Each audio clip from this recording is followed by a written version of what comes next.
Man é sem dúvida um dos melhores trabalhos do Alan Moore, apesar de ser pouco comentado, curiosamente.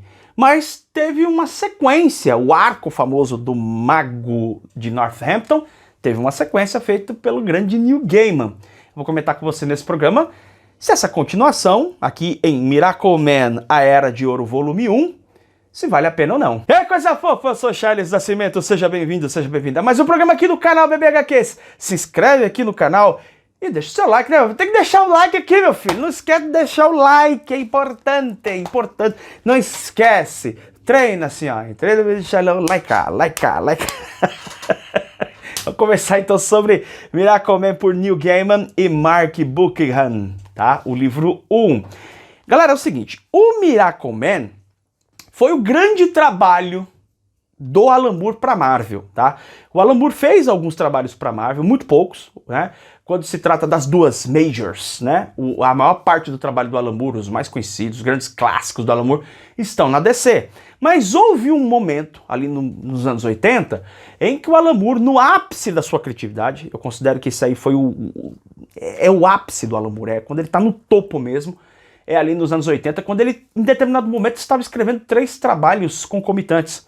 Há relatos de artistas, né, que visitavam, acho que, se não me engano, Steve Bisset, que fez junto com o Alan Moore o trabalho do Monstro do Pântano, né, que chegou a visitar o Alan Moore na casa dele e achava absolutamente incrível, porque o Alan Moore tinha filhos pequenos, filhas, se não me falha a memória, e ele escrevia no cantinho da sala ali e tal, e como que daquele lugar, né, daquela situação familiar bastante barulhenta, criança, aquela vida, né? A vida cotidiana. O Alan Moore conseguia fazer tantos trabalhos e quem conhece sabe que o Alan Moore, ele tem a característica de escrever roteiros muito elaborados, muito detalhados.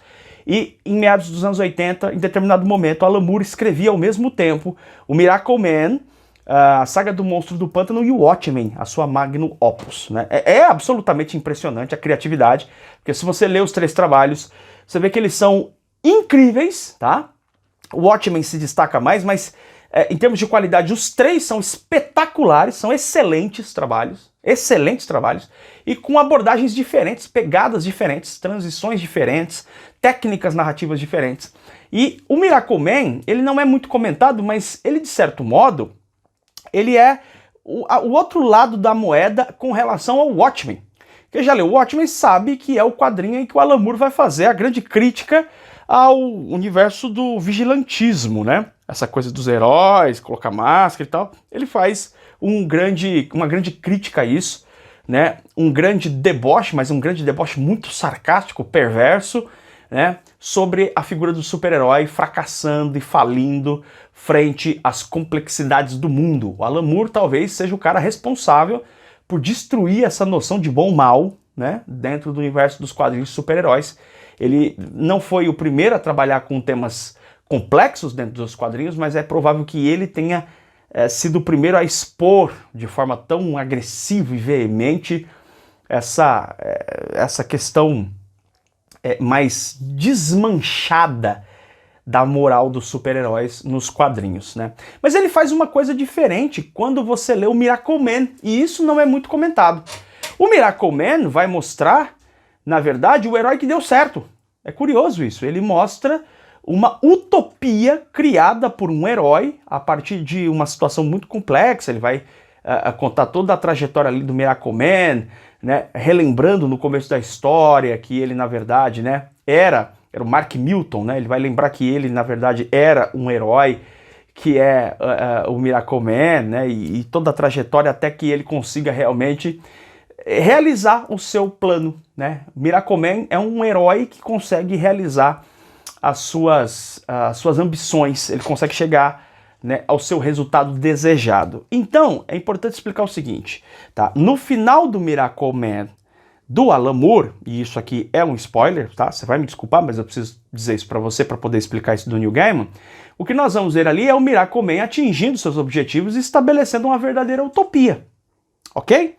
Então, o que nós vamos ver na sequência aqui com o Miracle Man do Neil Gaiman é uma série de histórias com personagens diferentes, onde nós vamos ver como essas pessoas passaram a viver, as suas reflexões, as circunstâncias específicas de pessoas que estavam vivendo justamente nesse período em que a transição foi feita do mundo como a gente conhece, caótico e tal, para uma utopia.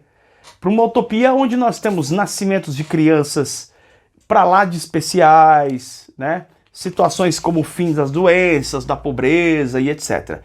Esse material certamente decepcionará os leitores que buscam ver, né, tramas com lutas, com batalhas, como acontece no primeiro volume, muito aivado de violência gráfica. Não é a abordagem do Neil Gaiman. O Neil Gaiman, que escreveu Sandman e escreveu vários contos, o que ele faz aqui é algo muito parecido com o que ele faz com o Sandman, quando ele vai escrever aquelas histórias soltas, né? Aliás, na própria série principal de Sandman, se você observar os arcos, em vários momentos da série, que é bastante longa, mais de 70 números, você parece reconhecer que o Neil Gaiman ele escrevia contos específicos e esses contos somados formam uma grande obra que se chama Sandman, né? Então o que o Neil Gaiman faz aqui nesse primeiro volume?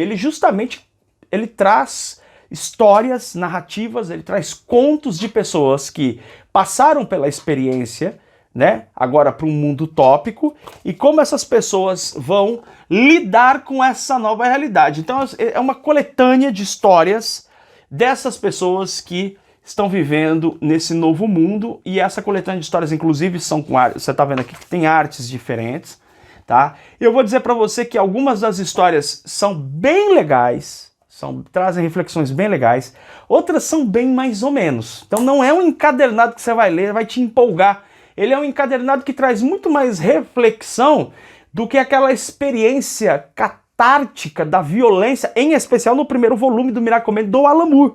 Quando você lê e vê as guerras, as batalhas acontecendo, em vários momentos aquilo realmente te sufoca de uma ação que é muito violenta. Eu não estou exagerando. Leia o primeiro volume do Miracle Man do Alan Moore, você vai ver que quando termina aquele primeiro volume, você está realmente angustiado.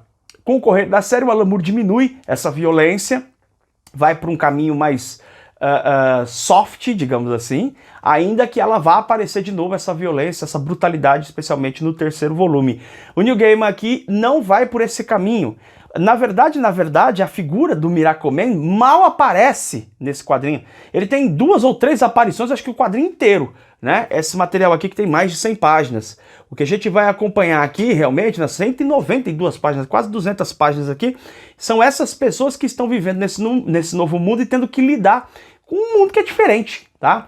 Alguns contos, como eu já disse, repito, são bem legais, outros não são tão legais assim. Eu não vi nenhum conto aqui, nenhum capítulo, nenhum arco que eu considere ruim, mas tem alguns que são tanto quanto sonolentos. Digo pra você que em alguns eu tive que ler esse quadrinho de forma bem picada, porque a própria narrativa do Neil Gaiman aqui, ela está episódica demais, na minha opinião. E por estar justamente episódica demais, ela acaba gerando na gente uma certa sonolência. Não é aquele quadrinho que você pega e fica virando página após página para ver o que vai acontecer. Não, aquela história fecha ali. Provavelmente você vai fechar o quadrinho, vai ler outras coisas mais divertidas, mais interessantes. Não é um quadrinho divertido, definitivamente. É um quadrinho reflexivo, com algumas boas tramas, outras nem tanto. Então, eu ouvi muita gente dizendo que leu esse trabalho e se decepcionou com esse quadrinho. Eu consigo compreender isso inteiramente, porque o Neil Gaiman adota a sua própria linguagem, convenhamos, não tem o vigor, a força, a potência da narrativa do Moore, tá? Mas eu acho também injusto dizer que esse quadrinho é algo a ser dispensado, sem maiores, né, concentrações nas suas leituras, nas suas páginas. Não, tem coisa bacana sim nesse quadrinho, tá? Ele não foi o suficiente, né? Esses momentos mais paradões, então não foram suficientes para fazer com que eu desistisse de continuar lendo a série. Eu vou avançar na série, mas não espere aqui uma série tão assim divertida, empolgante como acontece com o Moore. Então eu recomendo que, se você é fã do trabalho do Neil Gaiman, se você gosta de Sandman, você gosta do primeiro Miracle Man, esse quadrinho vai ser lido e você vai conseguir extrair coisas boas dele, tá? Apesar de provavelmente estar abrindo a boca, bocejando ao final da leitura. Por outro lado, se você é alguém que não gosta de histórias mais filosóficas, eu não recomendo esse quadrinho, porque provavelmente vai te irritar profundamente.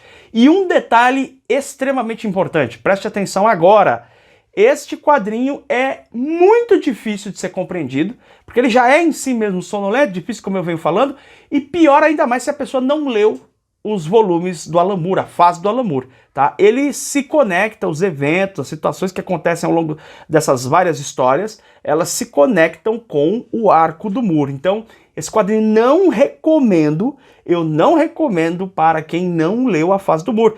Existe uma fortíssima chance, tá? Se alguém comprar esse encadernado e não a fase do Moore e ler por esse aqui, de se decepcionar, assim, de uma forma irrecuperável em relação a esse trabalho, que sim, na fase do Moore é muito legal. É um dos grandes clássicos do Moore, a gente comenta pouco, mas é um baita título, tá? Apesar de não ser um quadrinho muito fácil. Não é um quadrinho de fácil leitura, apesar disso, é um quadrinho sensacional, na minha opinião.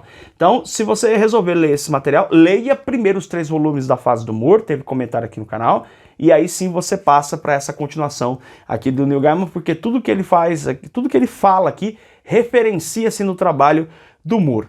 É um quadrinho, por assim dizer, mais ou menos, tá? Ele tem ótimos momentos e momentos bem sonolentos, bem mais ou menos assim. Então, é um quadrinho que, para quem gosta do trabalho do Neil Gaiman e quem gosta do personagem, vai ler e vai, como já disse, estou repetindo aqui, vai extrair coisas positivas. Quem não tá ligado nessa coisa do Neil Gaiman, nem ligado nesse personagem aqui, não recomendo esse cadernado, porque vai se frustrar medonhamente, com certeza, tá bom? É isso, você leu esse trabalho? Deixa nos comentários aqui o que você achou. A gente se vê em breve em mais um programa do canal BBHQ. Beijo enorme no seu coração. Tchau, tchau!